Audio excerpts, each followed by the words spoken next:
Welcome to Cook's Tour. Beverly and I are currently in Abercorn Basin, which is in Belfast, near the Titanic building, and behind me you can see fantastic kites floating in the air. There's some wonderful kites. But this morning we went to St George's Market, which is full of food, curios and interesting bric-a-brac.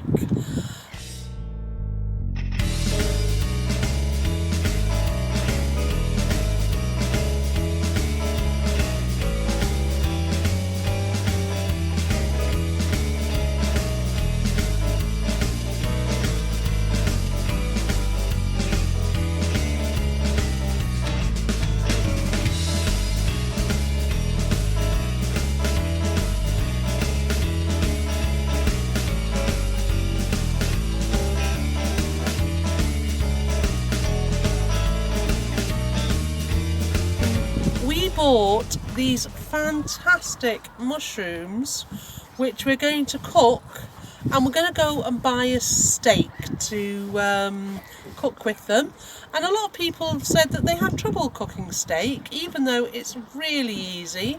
So we're hoping to give you some hints and tips on how to cook a steak, but we're also going to have these fantastic mushrooms to go with it. Well, this morning we were at the market, as Gaynor said in the introduction, and we've bought some of these lovely mushrooms, which are mostly oyster mushrooms, but we got another one, some sort of black cap thing. I can't recall its exact name. But so we're going to take some of these and we're going to do them with the steak that we got. Now, we did not buy a really fancy, high quality artisan top end butcher steak. We decided that what we would do is we'd give ourselves a bit of a challenge and we would use supermarket steak. Now, rule number one if you're buying steaks is don't buy them bright red in colour. It's better if they've gone a bit purpley or a darker red.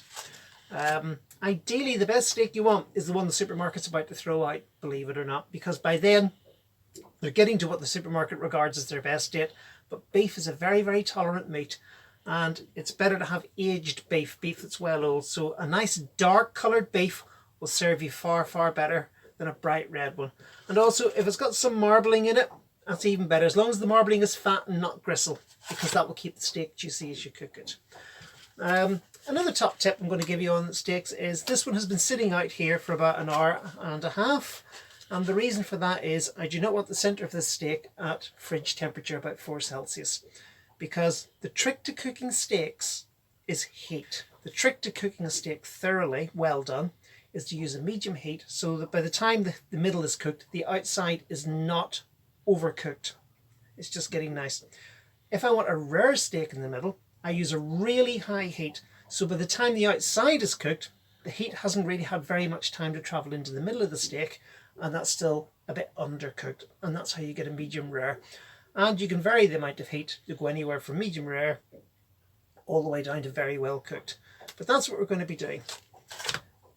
The mushrooms I'm going to do with some onions, and we're going to slice the onions and do all that. We're then going to set them aside, and what we're going to do after setting them aside is do the steaks, and then the onions will be put back in the pan to pick up all the juices from the steak and get a really, really nice flavour.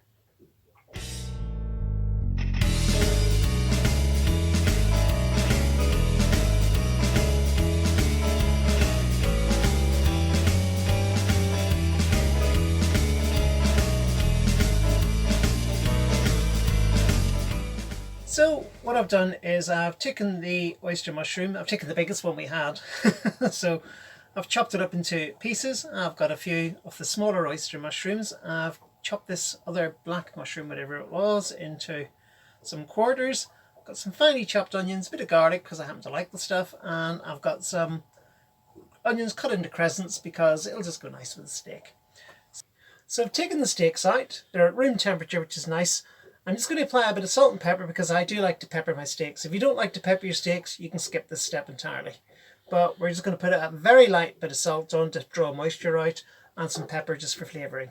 And when we put it in, we'll be putting the pepper side down. So I've put the finely chopped onions, the garlic and the mushrooms in, and we're just getting them nicely heated through. When the mushrooms begin to sweat a bit, I'll set them to the side. Okay, these are about done.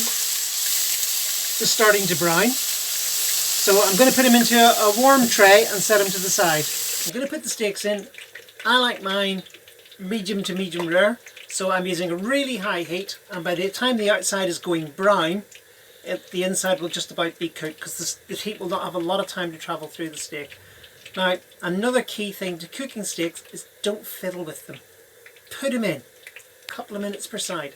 Turn them over, another couple of minutes per side. Take them out, let them rest. The steaks are done. It's been a couple of minutes, so now I'm going to turn the steaks. And at this stage, I'm also going to add in my sliced onion.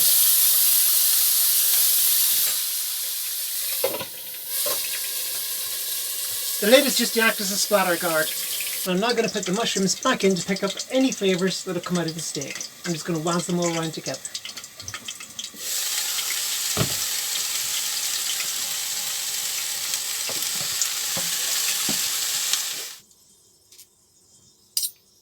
Yeah? Mm-hmm.